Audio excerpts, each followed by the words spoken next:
Welcome back, everyone.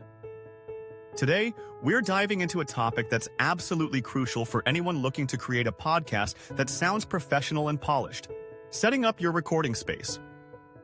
You might have the best microphone money can buy, but if you're recording in a noisy environment, all that investment can go to waste. So let's break down how to create the ideal recording space, whether you're working with a basic setup or you're dreaming of a full-blown studio. First things first, let's talk about location.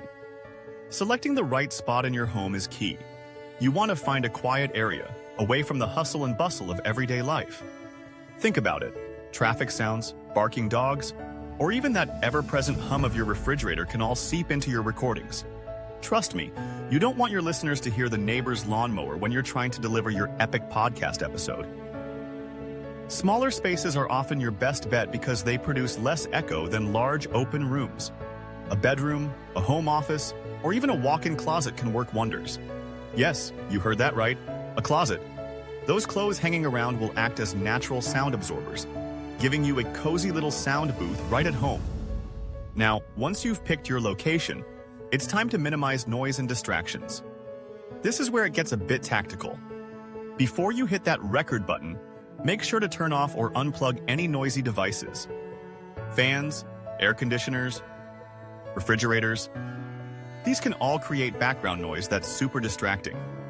And here's a pro tip. Put up a recording in progress sign. It's a simple yet effective way to keep the family or roommates from barging in while you're in the zone. If you can, try to record during quieter times of the day. That means avoiding the early evening rush when kids are home from school or when your partner is cooking dinner. Next up, let's talk about soundproofing versus sound treatment. Now, soundproofing is all about blocking external noise from entering your room. This is what you typically see in professional studios, but let's be real. It can get pricey. If you're looking for a cost-effective way to soundproof, consider using weather stripping on doors and windows. It's a small investment that can make a big difference. On the other hand, sound treatment is about enhancing the sound quality within your room. You want to reduce echo, and there are some easy ways to do that. Adding acoustic foam panels, heavy curtains, or even rugs can absorb sound reflections and create a warmer audio experience. Now, let's get into the nitty-gritty of microphone placement. This is where the magic happens.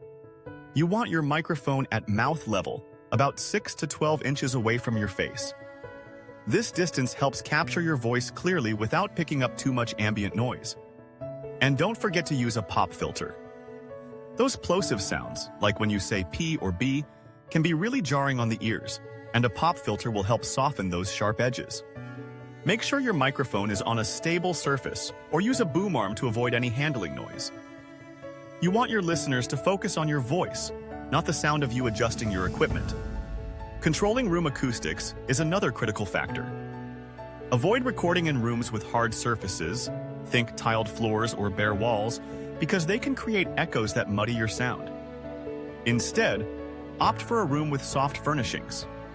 Couches, cushions, and blankets can absorb sound and make your recordings much cleaner. A carpeted room with fabric furniture is a dream for recording, while a kitchen with hard surfaces might just be your worst enemy. If you're recording a video podcast, lighting is just as important as sound. You want to ensure your space has good lighting to avoid those awkward shadows on your face.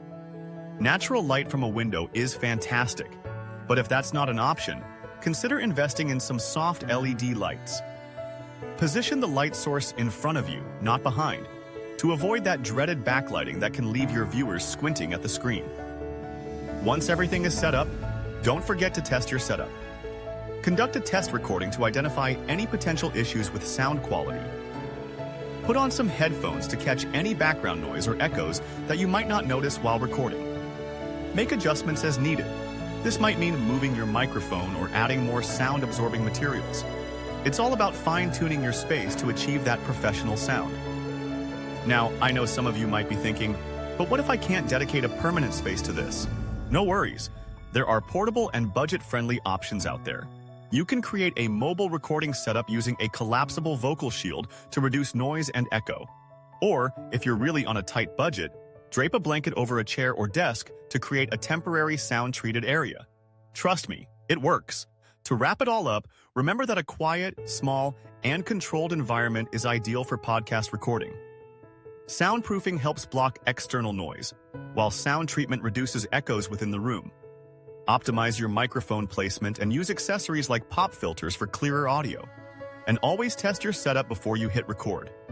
Even on a budget, you can create a high-quality recording space with portable or DIY solutions. So, get out there, set up your space, and start creating.